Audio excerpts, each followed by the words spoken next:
अभिवादन। अभी जब मैं आपके कॉलेज में आई तो मुझे ये बताया गया कि यहाँ का सबसे बड़ा विभाग इतिहास का है।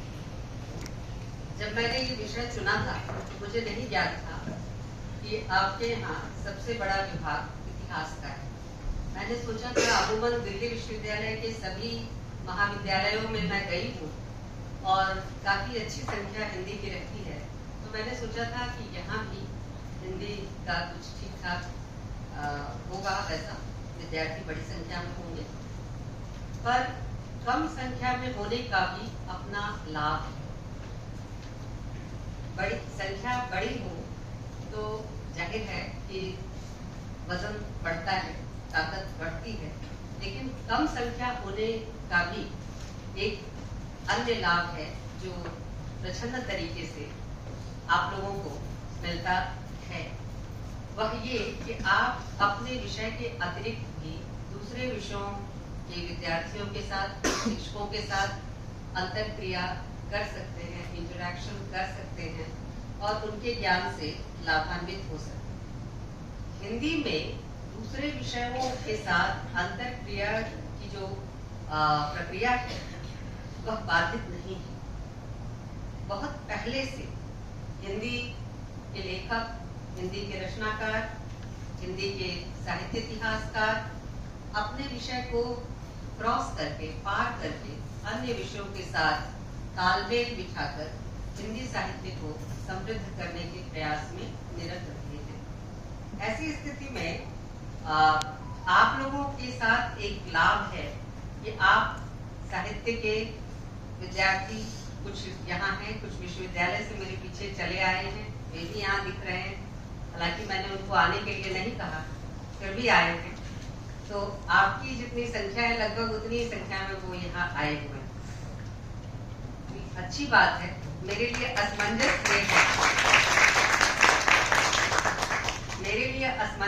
ये है कि मैं आपके स्तर से बात करूं या इनके स्तर से बात करूं, क्योंकि ये पीएचडी के विद्यार्थी हैं और आप बीए प्रोग्राम में हिंदी पढ़ते हैं। ऐसी स्थिति में मैं कुछ सामान्य बातें आपके सामने रखूंगी। मैंने जब ये विषय चुना था तो मुझे कतई ज्ञात नहीं था कि हिंदी साहित्य इतिहास पर बात करने जहां मैं जा रही हूँ वहां हिंदी ऑनर्स नहीं है, और जो यहाँ सबसे बड़ा विभाग है वह इतिहास का है। ये मुझे ज्ञात नहीं था। मुझे लगा हिंदी का भी लगभग 60 की संख्या में 60 विद्यार्थी अगर इतिहास में है तो हिंदी में तो हम कल्पना ही नहीं कर सकते किसी महाविद्यालय में कि केवल 60 विद्यार्थी हों। मैं जिस विभाग को वर्ण करती हूँ, जहाँ से मैं आ रही हूँ, वहाँ केवल पीएचडी के इतने ज्यादा विद्यार्थी हैं कि हम लोग उससे ही हिंदी की ताकत का, हिंदी की समृद्धि का और विस्तार का अंदाज लगा सकते हैं। तो बहरहाल बात शुरू करते हैं। जिस बात को मुझे आपसे शेयर करना है वह है साहित्य इतिहास की दृष्टियाँ, साहित्य इतिहास लेखन की दृष्टियाँ। तो मैं बहुत ज्यादा नहीं, केवल एक साहित्य इतिहास को, और समय मिला और सहयोग हुआ तो अन्य इतिहासों को भी थोड़ा सा स्पर्श करके आपको बताने का प्रयास करूंगी कि जो साहित्य इतिहास लेखन हिंदी में हुआ वह किस प्रकार का था, और साहित्य इतिहास लेखन करते समय जितनी प्रक्रियाएं इतिहास की हैं, हिस्टोग्राफी से लेकर अन्य तमाम तरह की जो प्रक्रियाएं इतिहास और उस अनुशासन से मिलती हैं, वह जब साहित्य इतिहास के अंदर आती है तो उसमें और कई सारी चीजें जुड़ जाती हैं। साहित्य का इतिहास उस तरह से नहीं लिखा जाता जैसे इतिहास लिखा जाता है। तो बहरहाल हम आपको थोड़ा सा सरल करके बताने की कोशिश करेंगे। हिंदी में आप लोग बीए प्रोग्राम में भी पढ़ते होंगे, कम से कम रामचंद्र शुक्ल का नाम जरूर सुना होगा, क्योंकि मुझे पता है कि यहाँ के विद्यार्थी बहुत पढ़ते हैं और बहुत मेहनत करते हैं, उनका परीक्षा परिणाम बहुत अच्छा आता है। तो मैं मान के चलती हूँ कि विद्यार्थी रामचंद्र शुक्ल के बारे में अपने शिक्षकों से और अपने साथियों से जरूर जानते होंगे। विद्यालय की जो महाविद्यालय का जो पुस्तकालय है वहाँ इन किताबों को जरूर देखा होगा। तो कुछ चीजें मैं आपसे हिंदी साहित्य इतिहास के संदर्भ में साझा करना चाहती हूँ। सबसे पहली चीज कि इतिहास लेखन का आरंभ जैसे अन्य विधाओं में या स्वयं इतिहास लेखन की के अनुशासन के अंतर्गत होता है, साहित्य इतिहास का लेखन उस तरह से नहीं होता। और खास करके हिंदी साहित्य के संदर्भ में अगर देखें तो हिंदी साहित्य का इतिहास लेखन तब तक नहीं आरंभ हुआ जब तक कि स्वयं खड़ी बोली का एक ठीक ठाक सा रूप निखर कर नहीं आया और आधुनिक काल के प्राकट्य की वजह से जिस तरह की चिंताधारा विकसित हुई अपने बारे में बताने, अस्मिताओं की एक चिंताधारा। हम अस्मिता की बात आज कर रहे हैं, लेकिन दरअसल अस्मिता और आइडेंटिटी के सवाल बहुत पुराने हैं। इतिहास लेखन बिना अस्मिता और बिना पहचान के सवालों से टकराए हो ही नहीं सकता, चाहे वो डायनेस्टीज का हो, चाहे वह किसी सभ्यता का हो, अथवा वह किसी व्यक्ति का हो या फिर साहित्य का ही इतिहास होना हो। तो अस्मिताओं की जहाँ तक बात है तो इस संदर्भ में अस्मिताओं को विश्लेषित करें। आज बहुत सारी बातें की जाती है, इसी क्रम में मुझे ये ध्यान आया कि मुझे लगा आपसे शेयर करना चाहिए। बहुत सी बातें अस्मिताओं के विरोध में की जाती हैं और ये कही जाती है कि अस्मिता जो है, आइडेंटिटी जो है, वह दरअसल समरसता को खंडित करने वाली चीज है। ऐसा नहीं है। अगर अस्मिता या जिसको आज हम अस्मिता कह रहे हैं, अगर उसे पुराने टर्मिनोलॉजी में कहें तो वह कभी व्यक्तिमत्ता रही होगी या सामुदायिक पहचान रही होगी। आज वह अस्मिता है। अस्मिता भी दरअसल एक समुदाय की पहचान ही है। और उस संदर्भ में अगर आप देखें तो एक राष्ट्र की चेतना, राष्ट्रीयता की पहचान, राष्ट्रीयता भी क्या है, अंततः वो अस्मिता से जाकर जुड़ती है। और इसी तरह से जिसे हम जातीय चेतना कहते हैं, वो कहीं ना कहीं अस्मिता मूलक चेतना भी है। विभिन्न देशों के बीच, विभिन्न राष्ट्रों के बीच हम अपने जाति यानी नेशनलिटी, राष्ट्र नहीं, तो हम अपनी जाति या जातीयता की बात करते हैं। तो ऐसे संदर्भ में आप देखिए कि आधुनिक काल जब तक नहीं आता, औद्योगिकीकरण की प्रक्रिया जब तक नहीं घटित होती, एक नया आधुनिक समाज जब तक नहीं बनता, अस्तित्व में नहीं आता, तब तक हम अस्मिताओं के, खास करके जो व्यक्तिमत्ता है, चाहे वो राष्ट्र की हो, चाहे व्यक्ति की हो या किसी खास भाषा के इतिहास की हो, इस तरह के सवालों को सरफेस पर आता हुआ नहीं देखा। आधुनिक काल के आरंभ के बाद ही ये हुआ कि हम अपनी पहचान और जड़ों की खोज की तरफ लौटे। हम पूछने लगे कि हम कौन थे, क्या हो गए और क्या होंगे अभी, आओ विचारे मिलकर के समस्याएं सभी। तो ये हम कौन थे, इस हम में वी, ये we the people of India भी हो सकता है, और यह वी हिंदी का जातीय समाज हो सकता है, यह भी कोई भी हो सकता है। तो यह जो हम है, यह केवल साहित्य के लिए हम नहीं था, यह आधुनिक व्यक्ति के लिए भी हम था, आधुनिक इतिहास के लिए भी हम था और आधुनिक साहित्य लेखन के लिए भी हम था। तो समस्याएं थी आधुनिकता के साथ साथ बहुत सारी नई दृष्टियां पनपी, बहुत सारे नए विचार आए, बहुत सारी सोचने की सरणियां बदली, लेकिन आधुनिकता ने एक विचार के तौर पर कई तरह की नई समस्याओं को भी जन्म दिया था। तो सोचने की बात तो थी, तो इसलिए हमारा कवि, हमारा रचनाकार कहता है कि हम सब बैठकर विचार करते हैं कि हम कौन थे, क्या हो गए और क्या होंगे अभी, आओ विचारे मिलकर यह समस्याएं सभी। तो हम कौन थे, इसमें हमने परंपरा की तरफ देखना शुरू किया, क्या हो गए वर्तमान की तरफ ध्यान है, और क्या होंगे अभी संभावनाओं की ओर एक इशारा है। तो तीन तरह की स्थितियां, जहां हम खड़े हैं वहां से हम पूर्वापर पक्ष को देखें, यानी पीछे भी देखें और आगे की तरफ भी देखें, पूर्वापर पक्ष को देखें, और तब हम तय करें कि हमने जो यात्रा की है, सभ्यता के विकास की, मनुष्य होने की तरफ जो यात्रा की है, वह कितना संयत है, कितना उपकारी है और कितना समाज के लिए, पूरे विश्व के लिए वह फलदायी है। यह चीज हम देखें, अपना मूल्यांकन करें। एक तरह से सेल्फ क्रिटिसिज्म भी था, हम क्या हैं, इस पर हम बात करते समय ध्यान रखिए कि अमूमन हम असंतुष्ट होते हैं अपने वर्तमान से।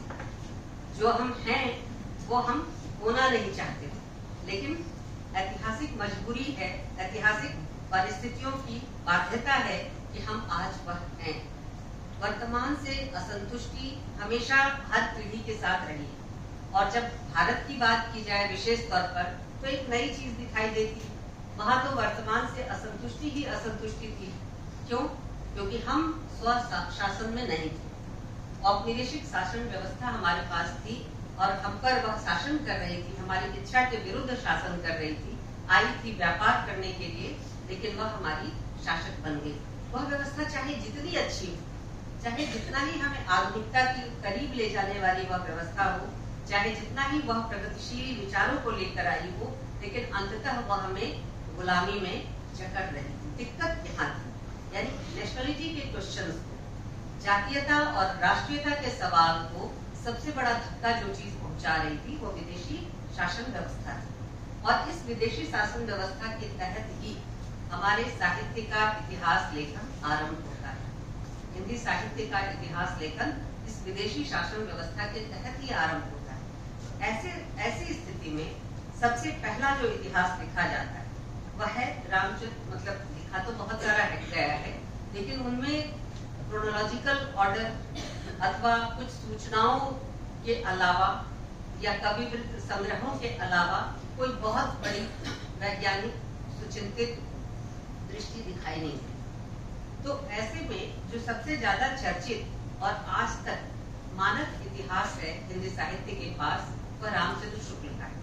और दिलचस्प चीज आपको बताऊं, आप ये प्रोग्राम के विद्यार्थी मेरे सामने आप लोग नहीं, वो है जो पीछे बैठे। तो बीए प्रोग्राम के विद्यार्थियों के लिए मैं बताना चाहती हूँ कि रामचंद्र शुक्ल स्वयं कोई बहुत बड़े पीएचडी और कई डिग्रियां धारण किए हुए व्यक्ति नहीं, 8वीं पास थे, मिडिल पास थे। और मिडिल पास आलोचक ने इतना शानदार हिंदी साहित्य का इतिहास लिखा कि आज भी बड़े बड़े प्रकांड पंडितों की मौजूदगी के बावजूद उसको क्रॉस कर पाना, उनकी विद्वता को चैलेंज कर पाना असंभव सा है, बहुत मुश्किल।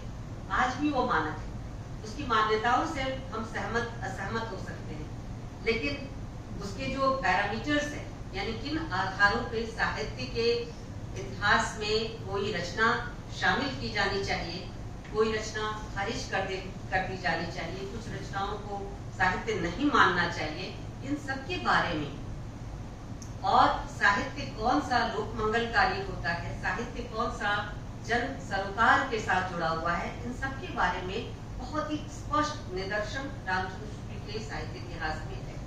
और जो साहित्य इतिहास उन्होंने लिखा वह बैठकर रात के अंधेरे में बत्ती जलाकर नहीं लिखा, उन्होंने लिखा क्लास में लेक्चर देने की तैयारी के क्रम, अपने विद्यार्थियों को पढ़ाने के लिए नोट्स तैयार करते थे। और हिंदी शब्द सागर की भूमिका के रूप में पहली बार वह अस्तित्व में आता है। और श्याम सुंदर दास उसमें एक अन्य लेखक रहते हैं, लेकिन रामचंद्र शुक्ल ने हिंदी शब्द सागर की भूमिका अपने नाम से ही उसको जारी किया था। श्याम सुंदर दास जी चाहते थे कि रामचंद्र शुक्ल उसको अपना नाम न दें, वो संयुक्त नाम से जाए, जिससे पता न चले कि भूमिका किसने लिखी, श्याम सुंदर दास बीए ने लिखी या रामचंद्र शुक्ल ने लिखी। लेकिन रामचंद्र शुक्ल जैसे दो लोग एक जगह रहते हैं तो आज भी नहीं कसल होता, सदियों से होता है। और विचारों की टकराहट बिना किसी वजह के वैयक्तिक टकराहट में बदल जाती है और उसकी कोई खास वजह नहीं होती। तो श्याम सुंदर दास बीए की एक अलग धारणा थी, रामचंद्र शुक्ल की अलग धारणा थी। जाहिर है रामचंद्र शुक्ल श्याम सुंदर दास के अधीन काम कर रहे थे, वह उनसे ऊपर के पद पर थे और रामचंद्र शुक्ल उनसे नीचे के पद पर पीएचयू में पढ़ा रहे थे। तो ऐसी स्थिति में रामचंद्र शुक्ल ने बीच का रास्ता निकाला और उस पर अपना नाम भूमिका लेखक के रूप में दिया। बाद में वह पूरी पुस्तक के रूप में विस्तार से हमारे सामने आई। अब सवाल ये है कि हम रामचंद्र शुक्ल के इतिहास लेखन की दृष्टि से क्या चीज सीखें। पहली चीज जो आमतौर पर आप सब विद्यार्थियों को पता है और आपकी रुचि का विषय हो सकता है कि साहित्य इतिहास लेखन की कई दृष्टियां हैं। कुछ तो इतिहास लेखन की दृष्टियों से ही उधार ली हुई है और कुछ साहित्य इतिहास लेखन की अपनी जरूरतों से भी उसमें परिमार्जन आया है। तो एक दृष्टि जो बहुत ही प्रमुख दृष्टि है विधेयवादी दृष्टि। यानी विधेयवादी दृष्टि वह होती है जिसमें किसी भी काम का किसी अन्य कारण से संबंध जोड़ा जाता है। यानी प्यास लगी तो पानी पियो, है ना। पानी का संबंध किससे जोड़ा गया है? प्यास से। कार्य कारण संबंध जहां होता है वह विधेयवादी दृष्टि। और विधेयवादी दृष्टि की और खासियत है कि वह किसी लेखक की या रचना की चर्चा करते समय उसमें, या किसी व्यक्ति की या किसी राष्ट्र की चर्चा करते समय उसकी एथनिसिटी को भी उठाता है। यानी उसकी एथनिसिटी क्या है, वह किस जाति का है, किस परंपरा से उसका संबंध है। अगर वह यूरेशियन एथनिसिटी से आ रहा है तो उसका भी जिक्र होगा। इस तरह से एथनिसिटी का भी वहां पर एक तत्व आ जाता है। और इसी तरह से फिर उपयोगिता का सवाल आता है। यानी जो चीज है, लिखी है, या अथवा जो चीज साहित्य के इतिहास में हम दर्ज कर रहे हैं, उसका समाज से क्या संबंध होगा, क्या वो समाजोपयोगी है अथवा नहीं। यानी कलावादी या रूपवादी दृष्टि से सर्वथा भिन्न ये विधेयवादी दृष्टि थी, जिसमें 3-4 चीजों की तरफ रामचंद्र शुक्ल का बराबर ध्यान लगा हुआ था। एक तो नृतत्व शास्त्रीय नजरिया, दूसरा उसका उपयोगिता मूलक पक्ष, और तीसरा कार्यकारण संबंधवाद। तो ये 3-4 चीजें जो विधेयवादी दृष्टिकोण की खासियत थी, वो रामचंद्र शुक्ल ने अपने इतिहास में खूब अच्छे तरीके से बरता है। आप कोई भी परिचय किसी भी रचनाकार का उठाकर देख लीजिए, शुरुआत होती है कि फला जाति के थे, यहाँ के रहने वाले थे, इनके पिता का नाम सो एंड सो था, इनके एक अन्य चाचा जो थे वह भी लेखक थे। इस तरह से परिचय दिया गया है। हर रचनाकार की जाति बताई गई है, उसका अगर याद है तो उसके बारे में अन्य जानकारियां भी दी गई हैं। और फिर वहां से पहली पंक्ति उसके परिचय से जहां से शुरू होता है। देखिए, आप जब रचना पढ़ते हैं, उपन्यास पढ़ते हैं, कहानी पढ़ते हैं, तो वहां भी परिचय होता है। पात्र का परिचय लेखक आपसे करवाता है, और जाहिर है शब्दों से करवाता है, क्योंकि उसके पास कोई स्केच तो है नहीं, कोई कॉमिक बुक तो आप पढ़ नहीं रहे, आप नॉवेल पढ़ रहे। तो नॉवेल पढ़ते समय, उपन्यास पढ़ते समय आप कैसे पात्र से परिचित होते हैं कि उस प्रेमचंद का एक तरीका है अपने पात्रों से परिचय कराने का, आगे का दूसरा तरीका है अपने पात्रों से परिचय कराने का, यशपाल का तीसरा तरीका है अपने पात्रों से परिचय कराने का। तो हर लेखक अपने तरीके से अपने पात्रों का इंट्रोडक्शन अपने पाठक से कराता है, और जाहिर है शब्द ही उसका माध्यम है। लेकिन इतिहास में इस तरह से, जैसे कला, जैसे आप सर्जना के क्षेत्र में, कला और अन्य सर्जना के क्षेत्र में जिसमें रचना भी शामिल है, जिस तरह से पात्र परिचय कराया जाता है, वैसे इतिहास में नहीं कराया जाता। लेकिन रामचंद्र शुक्ल ने एक तरीका निकाला था, अगर सूरदास है तो कहाँ के रहने वाले हैं, जाति के क्या है, उनकी और विशेषताएं क्या है, और इस तरह से वह परिचय देते हुए आगे बढ़ते हैं। तब उसकी काव्यगत विशेषताओं पर आते हैं, रचनाओं की उपलब्धता पर बात करते हैं, रचनाओं की प्रमुखता पर बात करते हैं, रचनाओं की जो विशेष बातें उन्हें अच्छी लगती है उस पर बात करते हैं। तो ये उनका तरीका है, और ये विधेयवाद से उन्होंने सीधे सीधे लिया हुआ है। इसके साथ ही रचनाओं को जिस तरह से उपयोगी या अनुपयोगी मानकर साहित्य के खांचे बांटते हैं, यानी किस कवि का महत्व कितना है, ये किस बात से तय हो रहा है।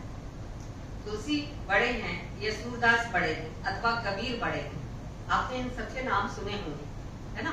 सूर, तुलसी, कबीर को हम सब लोग जानते हैं, और ये मेरा मानना है कि साहित्य से सरोकार रखने वाले तमाम लोग इससे, इन नामों से परिचित हैं।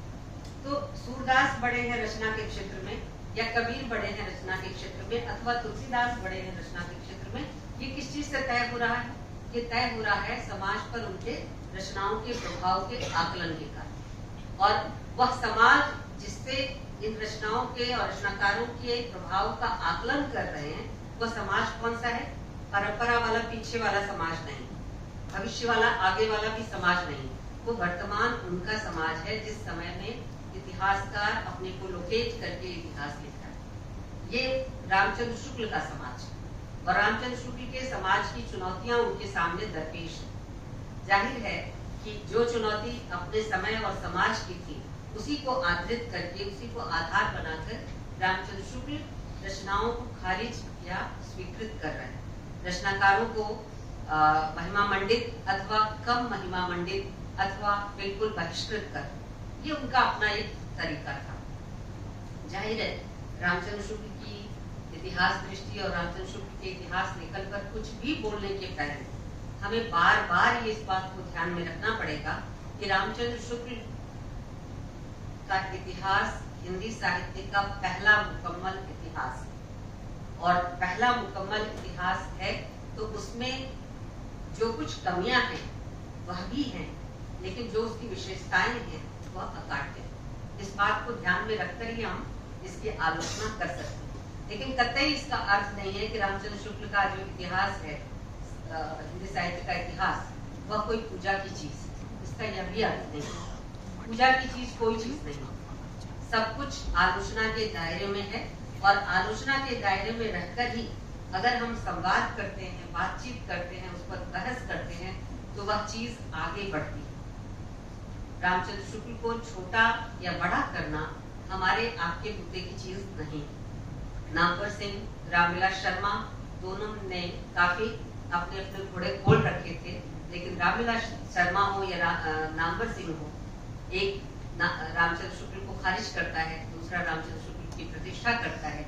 मसलन लोक जागरण और रामचंद्र शुक्ल जो पुस्तक है उसमें रामविलास जी रामचंद्र शुक्ल को स्थापित करते और नामवर सिंह दूसरी परंपरा की खोज हो या उनकी अन्य पुस्तकें वहां वे रामचंद्र शुक्ल को खारिज करते। लेकिन इस रस्साकशी में कुछ भी हासिल नहीं। जो विशेषताएं थी रामचंद्र शुक्ल की वो हैं और जो कमियां थी उस पर बात हो तो बेहतर स्थिति।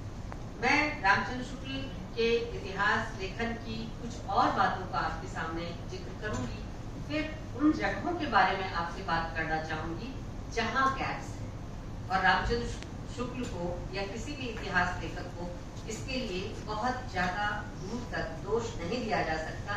ये हम सब का काम है, आगे की पीढ़ी का काम है कि वह इन रिक्त स्थानों को भरे और इस तरह से सीखे कि साहित्य इतिहास लेखन में आज के समय में क्या जरूरत है और क्या इनपुट और होना चाहिए जिससे किसी भी भाषा के साहित्य इतिहास को हम संपूर्ण या मुकम्मल साहित्य इतिहास का दर्जा दे सकें। आप सबको पता है डॉक्टर नगेंद्र का जो साहित्य इतिहास आप सब पढ़ते हैं संपादित है, डॉक्टर नगेंद्र और डॉक्टर हरदयाल जी का संपादित है, लेकिन ये हर बार अपडेट होता है, 2 साल 3 साल पर अपडेट होता है, कुछ नए नाम इसमें जुड़ते हैं। इस बार और पिछली बार भी 2 बार से मुझे भी लगातार फोन आ रहा है, हो सकता है नए एडिशन में मैं भी हूँ कहीं उसमें, लेकिन यह है इससे मुझे पता चला कि जो पुस्तक पहले लिखी जा चुकी है उसमें भी संशोधन दर संशोधन हो रहे हैं और इसकी वजह क्या है? मुझे जो समझ आती है कि इसकी वजह है आप सब विद्यार्थियों में उसकी अपार लोकप्रियता और जो जिस तरह का प्रतियोगी परीक्षाएं होती हैं उसमें उसकी जो भूमिका है उस पुस्तक की वह भी बहुत महत्वपूर्ण है। रामचंद्र शुक्ल के इतिहास लेखन के साथ ऐसा नहीं, उन्होंने जहां तक इतिहास लिख दिया वह उनकी मुकम्मल पुस्तक है, उसके आगे कोई भी उसमें अपडेटिंग किसी ने नहीं की। तो यह जो अपडेटिंग वाली बात है यह कितनी कह सकते हैं कितनी कार्यकारी है या कितनी अच्छी है?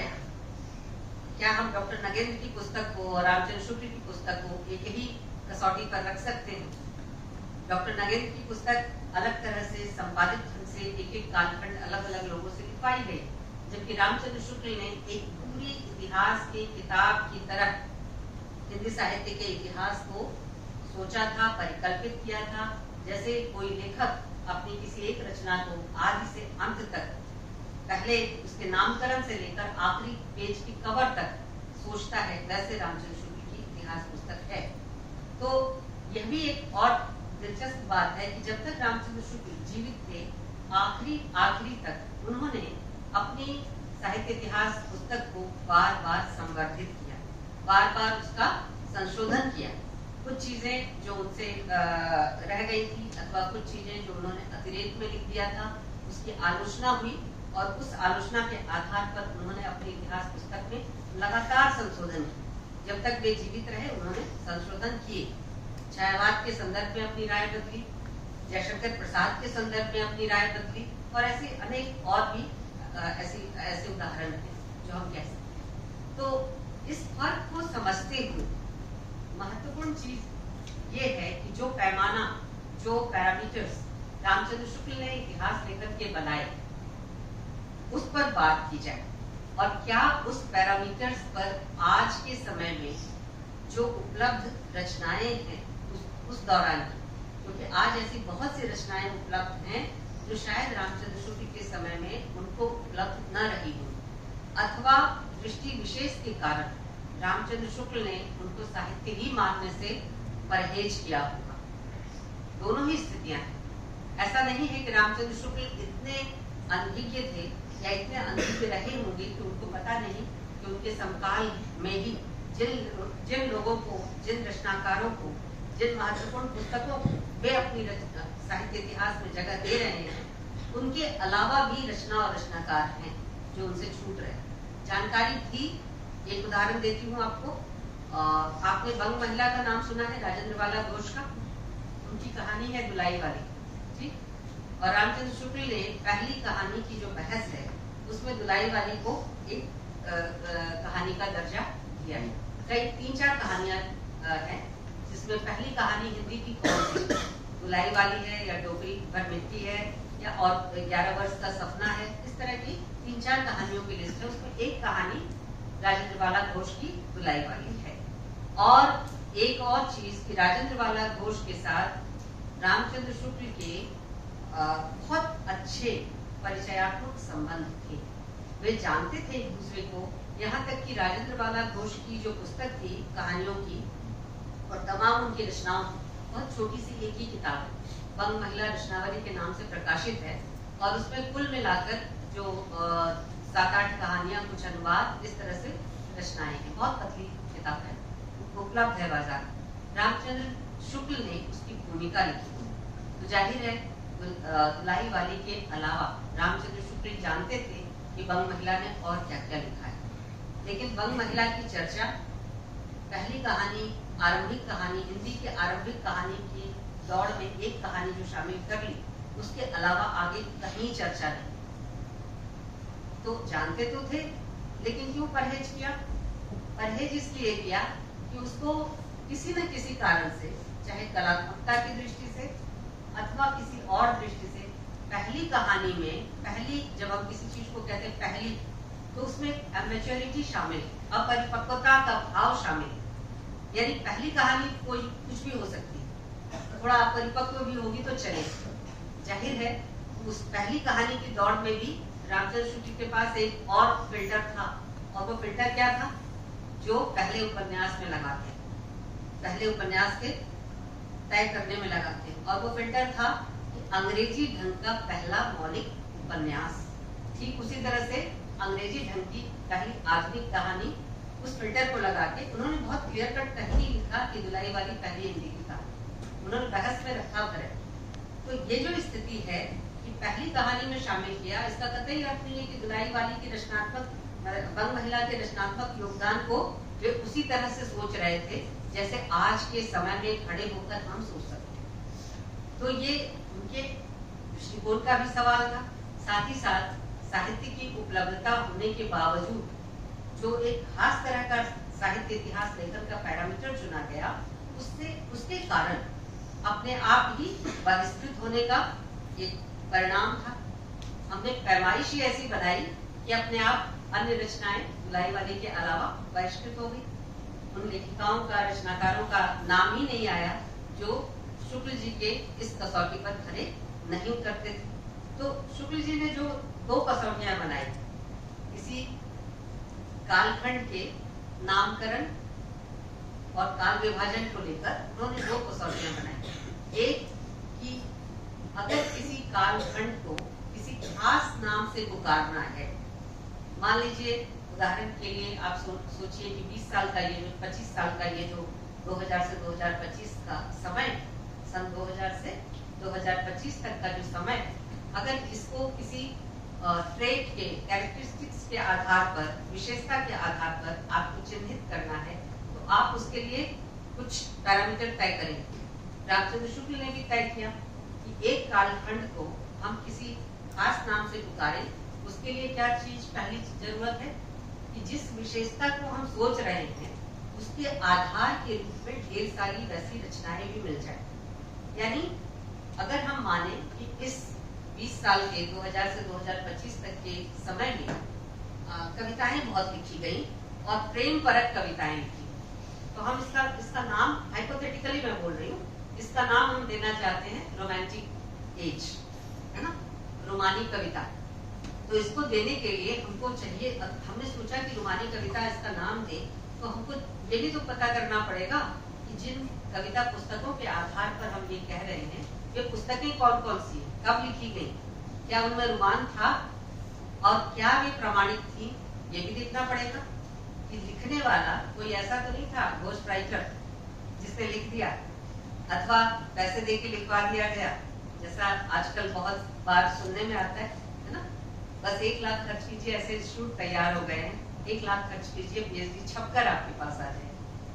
रोजाना मैसेज आते हैं, 10,000 में एक चैप्टर, अगर आपको सिनॉप्सिस लेनी है तो 5,000, और अगर प्रकाशन तक की व्यवस्था आपको चाहिए तो 1,30,000, 1,10,000 दीजिए। हैदराबाद से लेकर दिल्ली तक ऐसी संस्थाएं मौजूद हैं। रोजाना हम जैसे लोगों को मैसेज आता है, तो आप लोगों की तो बात ही है, आप लोग तो उनके सॉफ्ट टारगेट है, हम लोग जो उसको ब्लॉक करते हैं या स्पैम में डाल देते हैं तब भी आता है। तो ऐसे में हमें प्रामाणिकता की समस्या आती है। अब चैट जीपीटी आ गया है, अब तो और भी प्रामाणिकता की समस्या महत्वपूर्ण है ना? आप चैट जीपीटी से कुछ भी बोलिए और आपको एक रूपांतरित करके आपके लिए तैयार ला देगा, लेकिन उसकी प्रामाणिकता घूम फिर कर कहाँ पहुंचे, दुनिया गोल प्रामाणिकता के सवाल पर ही पहुंचे कि रचनाओं को अगर किसी कैनोनाइजेशन में रखना है तो पहली चीज क्या है, प्रामाणिकता। आज भी वही चीज खतरे में है, प्रामाणिकता। और प्रामाणिकता कहाँ से तय होती है, उसके एग्जिस्टेंस से तय होती है, साथ ही साथ उसकी ऑथेंटिसिटी से तय होती है, साथ ही उसके लिखने, आसपास के परिवेश इत्यादि के बारे में जानकारी से तय होती है। ये है प्रामाणिकता को पुष्ट करने वाली चीजें। तो रामचंद्र शुक्ल ने इन 2 चीजों को जो अपना सहारा बनाया, इसके अलावा उनके पास मुझे नहीं लगता कोई उपाय नहीं था।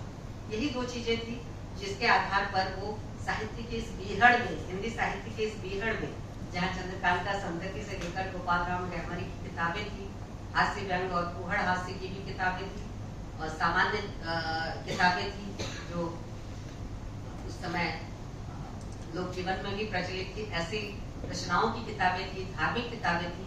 इस बीहड़ में से हिंदी साहित्य के एक स्वरूप को स्थिर करना, यानी एक आकार गढ़ना, एक मूर्ति निकाल कर ले आना, ये है हिंदी साहित्य। जिस हिंदी साहित्य में नाथों का साहित्य शामिल है, जैनों का साहित्य शामिल है, अटपटी वाणियों में भक्तिकाल का साहित्य शामिल है, और उसके पीछे अपभ्रंश की परंपरा चली आ रही, उस साहित्य में जिसका पूरा का पूरा आधार ही भक्ति और अध्यात्म है, दर्शन है, उस साहित्य में साहित्य और दर्शन को अलग करना, यानी एकदम से जो प्रोटोटाइप चीजें हैं उसमें से चिन्हित करके ये साहित्य है, ये दर्शन है और ये अध्यात्म है, ये इस तरह का विभाजन बनाना और उसके लिए चुनौती स्वीकार करना, साथ ही साथ जितनी तरह की आलोचनाएं हो सकती थी वह सब झेलना कोई आसान बात नहीं है।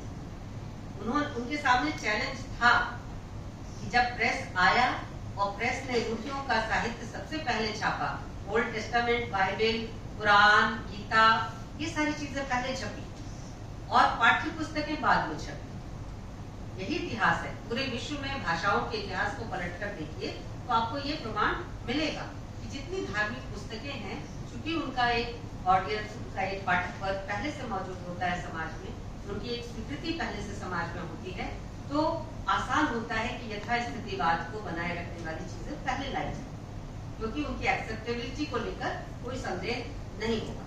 लेकिन जैसे ही कुछ बदल कर आप लाए, उसमें से परिवर्तन करके लाना चाहें, आपको बहुत सारी आलोचनाओं के लिए तैयार होना होगा। जो होता आ रहा है उसे करते जाइए, कोई आपसे सवाल नहीं करेगा।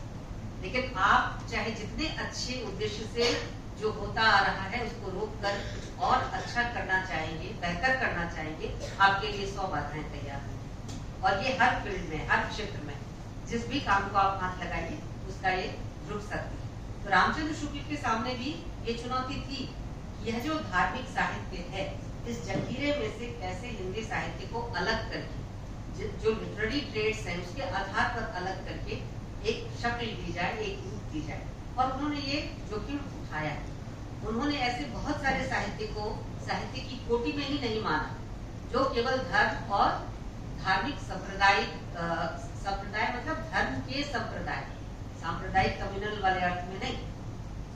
धर्मों में ये संप्रदाय एक ऐसा शब्द है, जैसे जो गुरु परंपरा चलती है ना, गद्दी वाली, जिसमें कबीर पंथ है, कबीर के बाद उनके ही पंथ के मानने वाले जो वरिष्ठ लोग हैं वो उस गद्दी के मालिक हुए। इसी तरह से सूफियों में संप्रदाय चलता है, सिलसिला बोलते हैं उसको, सिलसिले से वो सूफी संत बनते हैं। तो एक सिलसिले में जैसे चिश्ती संप्रदाय है, और भी बहुत, भारत में सबसे लोकप्रिय चिश्ती संप्रदाय। तो इस सिलसिला हो या संप्रदाय हो, इसमें इन सांप्रदायिक रचनाओं को अलग करके उनके भीतर जो साहित्यिक ट्रेड्स थे उसके आधार पर किसी रचना की श्रेष्ठता और उत्कृष्टता को साबित करना, उसके लिए तमाम जोखिम उठाना ये रामचंद्र शुक्ल ने किया। ये उनकी इतिहास लेखन की विशेषता थी। और इन सारे रास्तों को पार करके आधुनिक साहित्य तक पहुंचना, आधुनिक साहित्य में भी अंग्रेजों के आगमन के साथ साथ जो राष्ट्रीय स्वाधीनता संग्राम है वहां तक उस सूत्र को जोड़ना, जो जन भावना का एक तरह से निदर्शन था, उस सूत्र को पकड़ना कि अंग्रेज राज सुख साज सजय अतिहारी, पैतृन विदेश चले जात यह अधिकार। ये सूत्र केवल भारतेंदु का नहीं, ये सूत्र रामचंद्र शुक्ल का भी था। सुख साज तो बहुत थे, मिडिल क्लास उभर रहा था। देखिए, मिडिल क्लास सबसे हलवा क्लास होता है, कोई इसका ईमान धर्म नहीं, बेबंदी का होता है। और ये मिडिल क्लास भारत में कब उभरा? 19th century. हिंदी पट्टी में कब आया? अमिया बागची की माने तो 1940s से शुरू हुआ। इंडस्ट्रियलाइजेशन हमारे यहाँ उत्तर की तरफ, नॉर्थ इंडिया की तरफ 1940s तक बिल्कुल एस्टैब्लिश था, और उसके पहले के तमाम जो इंडस्ट्रियलाइजेशन थे उसको नष्ट कर दिया गया। तो ये जो मिडिल क्लास उभर रहा था, यही हरावल दस्ता था साहित्य रचना में भी।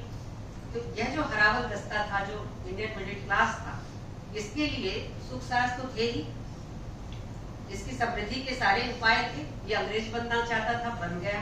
ये बाबू बनना चाहता था, बन गया। ये मुदर्रिस बनना चाहता था, बन गया। इसके पास सारी सुविधा थी, मुट्ठी भर लोग थे इनको शिक्षा। हालांकि आज की मिडिल क्लास की संख्या और तब की मिडिल क्लास की संख्या में जमीन आसमान का फर्क है, लेकिन तब भी वही छोटा सा मिडिल क्लास था। आबादी हमारी कुल मिलाकर जब अंग्रेजों ने भारत छोड़ा तो 30 करोड़ की थी। तो ये जो छोटी सी आबादी थी, आज हम 1 अरब 30 करोड़, बहुत फर्क है। तो ऐसे में ये जो मिडिल क्लास था, जिसके लिए सुख साज तो बहुत बढ़िया सज रहा था, वो अंग्रेज हो रहे थे, अंग्रेजों जैसी चाल चलन, भाषा, शैली, जीवन सब कुछ अपना रहे थे, लेकिन अंदर से कसक तो थी, स्व शासन नहीं। और धन जो है वह विदेश जा रहा है। उस धन के विदेश जाने के कारण भारत में बार बार अकाल पड़ रहे थे, बार बार हम दुर्भिक्ष के शिकार हो रहे थे। और उसकी ऐतिहासिक परिणति क्या हुई? अंग्रेजों ने कहा कलकत्ता बहुत बुरी जगह है, यहाँ मच्छर होते हैं, प्लेग है, बार बार हम यहाँ के जो नमी युक्त वातावरण है, पसीने वाला वातावरण है, उसमें हम बार बार बीमार पड़ते हैं। तो दिल्ली चलो, राजधानी बदल दी। 1911 में दिल्ली शिफ्ट हो गए कलकत्ते से। अब तक कलकत्ता केंद्र था, अब दिल्ली केंद्र हो गया। तो ऐसे में यह जो इंडियन मिडिल क्लास था, जो साहित्य में भी अपने को एक तरह से अपनी जिम्मेदारी समझ रहा था, और तमाम चीजों के बावजूद, तमाम सुख सुविधाओं के बावजूद वह समझ रहा था कि जो असल संकट है वर्तमान का, वह विदेशी सत्ता है, और औपनिवेशिक सत्ता से मुक्ति के बाद ही असल स्वाधीनता उनको मिल सकती है। और उस परिप्रेक्ष्य में जो लिटरेचर लिखा जा रहा था उसका मूल्यांकन करना भी एक चुनौती थी। रामचंद्र शुक्ल ने न केवल उस परंपरा के पूर्व पक्ष को बल्कि वर्तमान संदर्भों को भी साहित्य के इतिहास के साथ बेहतरीन तरीके से जोड़ा और उन्होंने उस साहित्य को खारिज किया जो कल्पना और लंबी लंबी छलांगों की बात करता था, ऐसी चीजों की बात। देखिए एक तरफ अभी हम क्या कर रहे हैं और रामचंद्र शुक्ल ने क्या किया था, उस फर्क को समझिए। रामचंद्र शुक्ल को सबसे ज्यादा नफरत कहे या सबसे ज्यादा कष्ट कहे या सबसे ज्यादा उनकी चिंता का कारण कहे, जिस कालखंड में वे स्वयं थे, जिस कालखंड में रहकर उनकी आलोचना को एक शक्ल मिल रही थी, वो छायावादी आलोचना। लेकिन सबसे ज्यादा उनकी आलोचना का शिकार अगर किसी कालखंड को होना पड़ा तो वो छायावाद। और उसका कारण क्या था? छायावाद को दो तरह से रामचंद्र शुक्ल ने देखा था। एक कि इसके अंदर की जो धर्म, अध्यात्म और रहस्य की वृत्तियां हैं, ये जो कैरेक्टरिस्टिक्स हैं, जो रिलीजियस हैं, स्पिरिचुअल हैं और मिस्टीरियस हैं, यह इसका संबंध भारत की अपनी परंपरा से नहीं। उन्होंने साफ कहा कि ये विदेश से बंगाल के जरिए हिंदी साहित्य में आयातित हुए और बंगाल के जरिए कहने के पीछे उनका टारगेट रविन्द्रनाथ ठाकुर, जो नोबेल लॉरिएट हो चुके। और रविन्द्रनाथ ठाकुर को टारगेट करने का अर्थ ये था कि रविन्द्रनाथ ठाकुर की गीतांजलि के लिए एक अच्छी लाइन रामचंद्र शुक्ल की पूरी साहित्य इतिहास लेखन में या किसी भी लेख में नहीं। क्यों? क्योंकि विपदे मोर रक्षा करो नहे मोर प्रार्थना, विपदे जेनो आमी भय करी ना। ये जो आवृत्ति है या जो तरीका है रविन्द्रनाथ ठाकुर का, विपत्ति से मेरी रक्षा करना ये मेरी प्रार्थना नहीं है। मैं केवल इतना चाहता हूँ कि विपत्ति से मैं भय नहीं प्राप्त करूं, भयभीत नहीं हो। ठीक है, ये जो अंततः किसी भीतर शक्ति के प्रति प्रणम्यता है, इसको रामचंद्र शुक्ल इस कातरता को पसंद नहीं करते, इस भावुकता को पसंद नहीं करते। उनके लिए एक शब्द कहते हैं भावुक, तो इस भावुकता को पसंद नहीं करते। वो पौरुष, उनको एक आपने अगर ध्यान दिया हो तो उन्होंने लिखा है कि पौरुष से हताश जाति के लिए भक्ति के अलावा कहीं त्राण नहीं था। यानी भक्ति साहित्य को जहां स्वीकार कर रहे हैं उसके लिए राइडर लगाते स्वीकार कर रहे हैं कि एक ऐसी जाति थी जो भक्ति की तरफ बढ़ी, पौरुष से हताश जाति। अगर ये पौरुषत्व या पुरुषत्व या वीरता या साहस दिखाती, आज हम पौरुषत्व को सिंगल इन्वर्टेड कॉमा में कह रहे हैं, लेकिन पौरुषत्व से मतलब था वीरता, साहस, शक्ति। अगर वीरता, साहस और शक्ति का प्रदर्शन करती, एकजुटता का प्रदर्शन करती, राष्ट्र के रूप में अपने को खड़ा रख पाती एक विदेशी सत्ता और ताकत के सामने, तो शायद भक्ति साहित्य का जन्म ही ना होता, दूसरे तरह से साहित्य की धारा चलती। ये विवाद का विषय है, हजारी प्रसाद द्विवेदी ने इसको काटा है। बहरहाल मैं रामचंद्र शुक्ल पर फोकस कर रही हूँ, उनकी चिंता पर फोकस कर रही हूँ कि भक्ति साहित्य को राइडर लगा के स्वीकार किया है। भक्ति साहित्य के बहुत बड़े, हम लोग कहते हैं ना, तुलसीदास उनके प्रिय लेखक, रामचरितमानस प्रिय ग्रंथ नहीं। इस पंक्ति को याद करें, भक्ति साहित्य की विशेषता और उसकी परिभाषा को बताते हुए जिस पंक्ति को कहते हैं कि पौरुष से हताश जाति के अलावा ईश्वर की शरण, हताश जाति को ईश्वर की शरण में जाने के अलावा उन पर चारा ही क्या था। अगर ये जाति पौरुष से हताश ना होती तो सोचा है आप लोगों ने कभी, तब क्या भक्ति काल आता या नहीं आता? आता तो ऐसे ही आता। हजारी प्रसाद द्विवेदी कहते हैं आता, क्योंकि भक्ति को अखिल वैश्विक संदर्भ से देखते हैं। रामचंद्र शुक्ल नहीं देखते अखिल वैश्विक संदर्भ से, दूसरे तरीके से देखते हैं, उस मिस्टिसिज्म के तरीके से देखते हैं। सामी परंपरा से आ रही है, सूफी परंपरा से आ रही है, उस तरह से देखते हैं। और रामचंद्र शुक्ल बहुत साफ कहते हैं कि यह जो मिस्टिसिज्म है, जो अमूर्तन में अंततः ले जाती है, मिस्टिसिज्म से कोई परेशानी नहीं थी रामचंद्र शुक्ल। परेशानी ये थी कि देश की जो तात्कालिक जरूरत थी वह कुछ अलग थी और मिस्टिसिज्म कुछ अलग तरह के समाज में आने वाली चीज, आनंद के समय की वस्तु है। जब आप सोच रहे हैं अस्तित्व क्या है, मैं क्या हूँ, ईश्वर क्या है, अध्यात्म क्या है, ये पेड़ क्यों है, पौधे, इस तरह के सवाल तब के हैं जब आपका पेट भरा हो। जब पेट में रोटी ना हो तो आप निश्चित सवालों की तरफ नहीं जाएंगे। आपको ये सोचना पड़ेगा कि पीने के लिए पानी चाहिए, बच्चों के लिए दूध चाहिए और बहुत सारी चीजें। कल को इसका इंतजाम होगा या नहीं होगा ये सोचना पड़ेगा। तो रामचंद्र शुक्ल को मिस्टिसिज्म से लेकर कोई दिक्कत नहीं थी। वर्तमान जो यथार्थ था वह उनको बाध्य कर रहा था कि वे मिस्टिसिज्म के खिलाफ या मिस्टिसिज्म के को उत्साहित करने वाला, उसको संरक्षण देने वाला कोई भी ऐसा तथ्य वहां न रखे जो छायावाद को उस दिशा में और ज्यादा ढकेले। इसलिए उन्होंने छायावाद को दो तरह से रखा। एक रखा कि छायावादी जो रचना है वो अंततः रहस्यवाद की तरफ जाती है और इसकी वो कटु से कटु आलोचना करते हैं, जिसका स्रोत बंगाल और रवींद्रनाथ ठाकुर और बंगला लेखन को मानते हैं, जो सच है।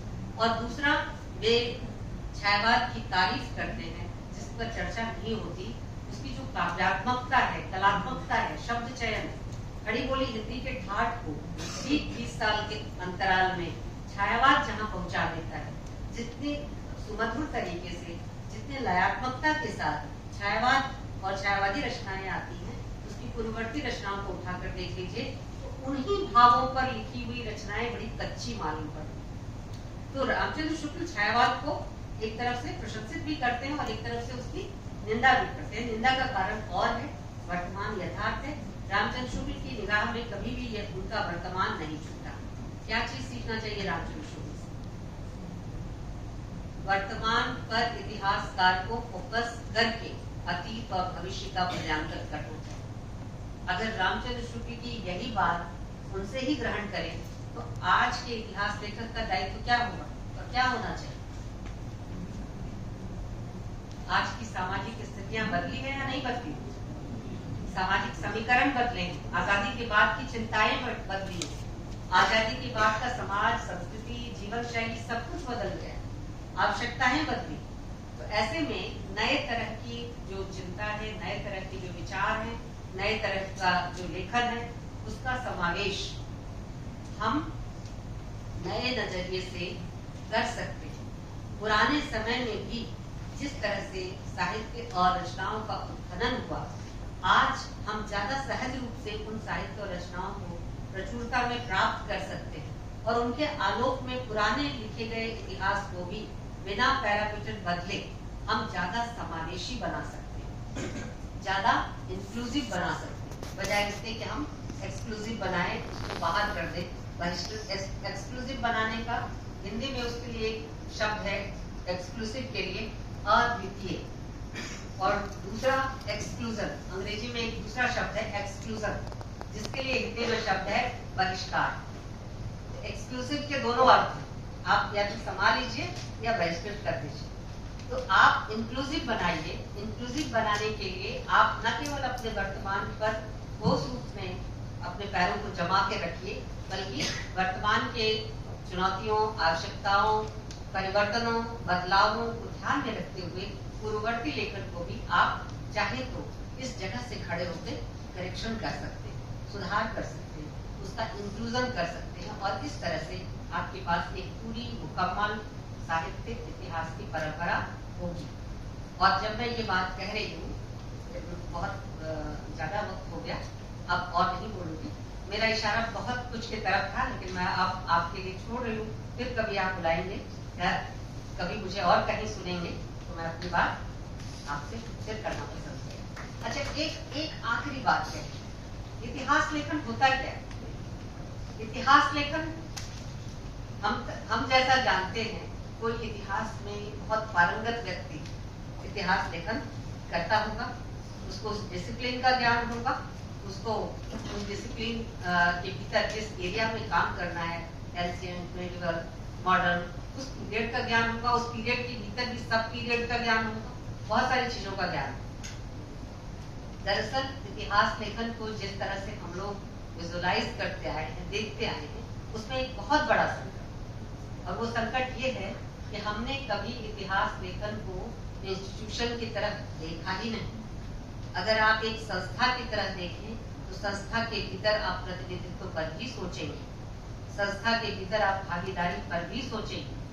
आपने एक्सक्लूसिव रखा इतिहास लेखन को और इतिहास को भी एक्सक्लूसिव रखा, यहाँ इंक्लूसिव बनाने की जरूरत है। धन्यवाद।